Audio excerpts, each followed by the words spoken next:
There are certain topics that I get into that I just don't want to argue about, but people argue about them all the time, and against their benefit. Like, that's the weird part. It's almost like I'm arguing with them to not swallow razor blades, and they're like, no, but they're good for you. There's iron in them. It's just so ridiculous. So one of those things, I'm going to talk about both of them probably in separate videos, but one of them is goals. Like, they just believe in setting goals and how important that is to set goals. I'm like, there's just no evidence about that. So I don't know where it stems from. I mean, I'm just going to go off on a tangent, but I mean, it'll hopefully be relevant. But I think sometimes when people set goals, it's because they're afraid that they really don't want what's being put in front of them. I mean, how hard is it to do what you love? For me, it was effortless. I spent hours practicing sleight of hand magic, or I spent hours reading about whatever I love. I got absorbed into. It takes no effort. So what the heck do I need a goal for? Get out of my way. Let me do my thing. It's only when we hate it that we think we have to set goals because it puts it up there. But there's nothing wrong with like an aspiration or developing certain habits that will compound over time, but there can't be emotional attachment to it. Most people are 92%, according to studies, 92% of people who set goals never achieve them. So there's no studies that indicate that being smart, SMART, specific, measurable, attainable, realistic, and timely, none of that stuff works. It's just another tactic, another strategy that gives people some sort of hope that they're going to get what they want in life. And what is it you really want?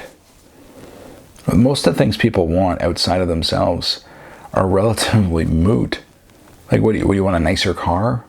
What will that do for you? Make you feel successful? It's really just an immense car payment. What about buying a home? That's really important. People are like, I need a home. That's what successful people do. And I can understand if you have a large family and you need to move a home, but realistically, studies show over and over again, if you buy a home and you rent a place, if you buy a home, because of the property tax and the interest on the mortgage and the renovations, the upkeep, the things you need to take care of the property, from a lawnmower to if you have a dishwasher go, or a dry cleaner, or a roof goes, all that stuff over time costs more than if you rented and put the rest of the money you'd be spending into an investment or something that will grow for you. And it's pretty much. And the difference is you got to sell your home one day to somebody who wants it, and you can just sign a piece of paper and take out your investments. And I'm not here to argue, what's better. That's not really it. But I will argue that these goals that we attach ourselves to because they have some sort of inherent meaning to our value, they're worthless. That is not what's going to make you happy.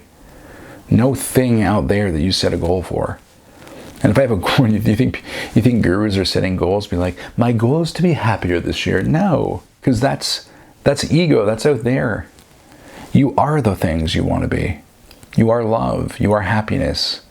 You are service. Whatever you need in life, you just need to ask for, instead of trying to set some arbitrary goal that makes you think you're going to get it. And then if you don't, every day you wake up, you're like, I don't have it. I don't have it.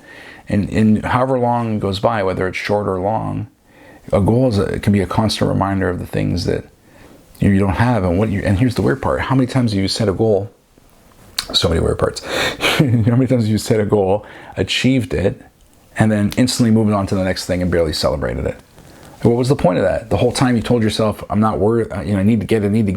Then you get it, and then it's not even a big deal. Think about things like graduation or that big sale. As soon as you get it, you habituate to it and you think, I need more. So what's the point of that? If it's always going to be more, what are these milestones for?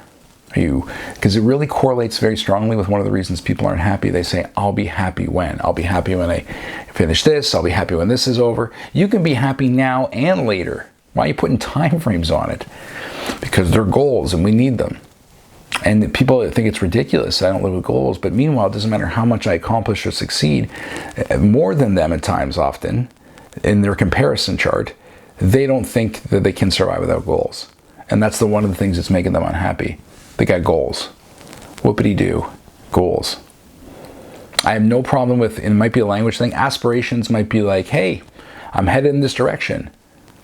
Christopher Columbus set out to go somewhere else and ended up, finding the Americas. It wasn't a goal. He just headed in a direction. things seem to work out for them.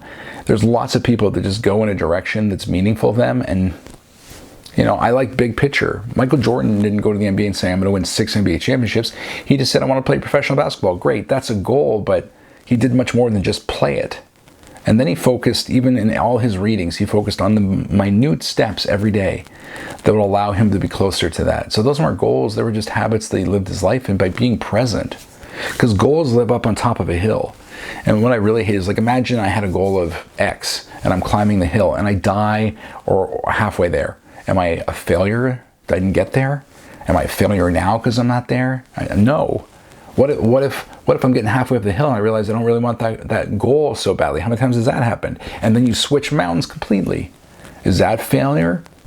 Is that, you know, what if I'm on the way up a mountain and then I take a route and I end up doing, let's say Jordan wanted to play in the NBA, and then he loved school so much he became a medical practitioner and ended up being a doctor, or maybe even something like a salesperson of medical equipment and making good money. Is he a failure? Has he got a free scholarship with sports? He didn't end up being what we would assume he should be. Like, it's just so destructive in the concept of how we build our identity, and it's unhealthy.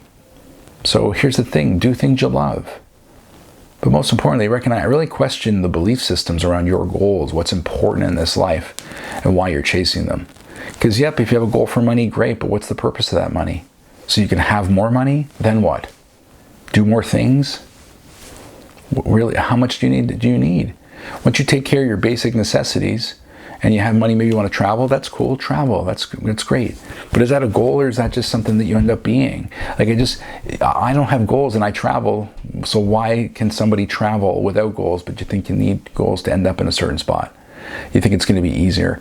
And I think there's a psychological block that is created by this whole attachment to this is what it needs to be versus the experience of life as a whole, and just doing things that allow you to bring joy, because happiness comes before success, not afterwards. So be happy now and do what you want.